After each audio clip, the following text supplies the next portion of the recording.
Of enormous historical value. Đó là first capital of Canary Island. Cái tour này cũng trăm mấy á.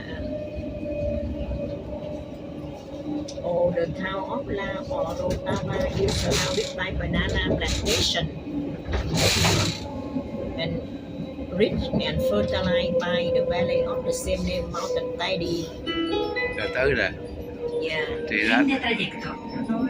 À, Tirat. La Orotava. Hỏi thế coi chẳng. Oh man. Rồi tên là Cruz này. Ôi ơi. Vô, em xuống nước đi. Đi. Quay ra. Đi. Fin de trayecto.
Cái này nó vui nữa.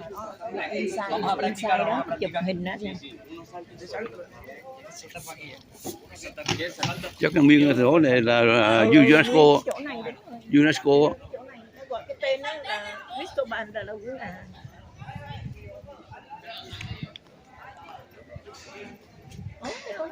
Đây nè, San Cristobal de la Laguna đó. Nguyên cái khu này, cả cái khu này á. Nó dẫn người ta đi nó làm tour mày thấy đâu.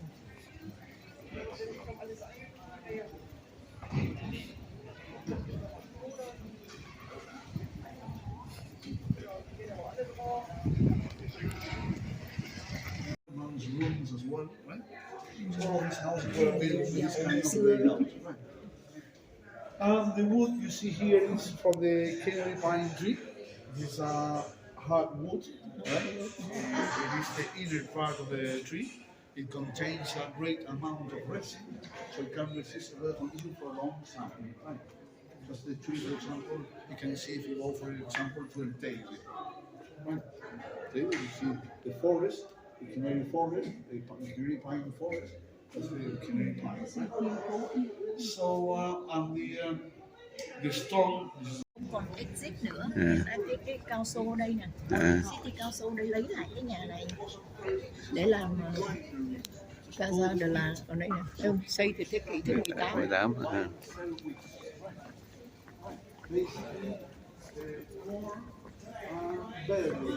Barely. And now the only thing you have from the original house.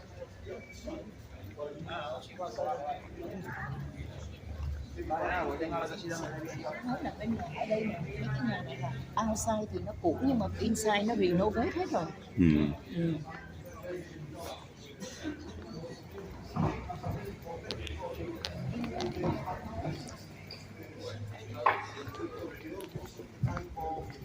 Cái 16 này.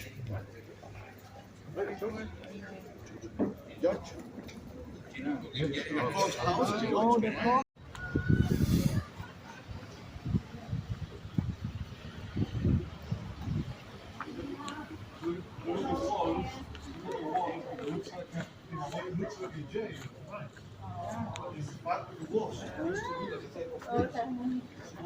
Bánh nanh hả? Nên còn có 10 nên nè. À.